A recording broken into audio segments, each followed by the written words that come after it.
ભારતીય જનતા પાર્ટીની પ્રક્રિયા છે. અનેક નિયમો ભારતીય જનતા પાર્ટીના છે કે એકથી વધુ કોઈ પાસે હોદ્દો ના હોવો જોઈએ બને ત્યાં સુધી, અને છતાં કદાચ આખા રાજ્યની અંદર 2-3 બનાવ એવા બન્યા હશે.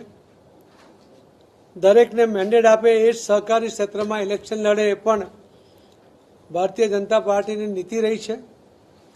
લગભગ 350થી વધુ ઇલેક્શનોમાં 349 જેટલા ઇલેક્શનો ભારતીય જનતા પાર્ટી આ મેન્ડેટના આધારે જીતી છે. કેટલાય લોકો સહકારના નામે ઇલ્લુ કરતા હતા, અલગ અલગ પાર્ટીઓ સાથે મેળાપીપણામાં ભારતીય જનતા પાર્ટીને નુકસાન કરતા હતા.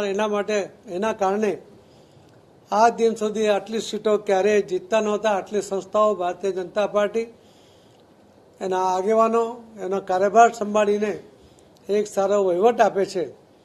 એટલા માટે આ મેન્ડેટની પ્રક્રિયા એ અમે સ્વીકારી છે અને એના આધારે જ અમે નિર્ણય કરીએ છીએ.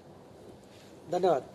સાંજ સમાચાર ફેસબુક પેજને લાઇક કરો, વિડીયો શેર કરો અને વધુ વિગતવાર સમાચાર માટે sanssamachar.net વિઝિટ કરો.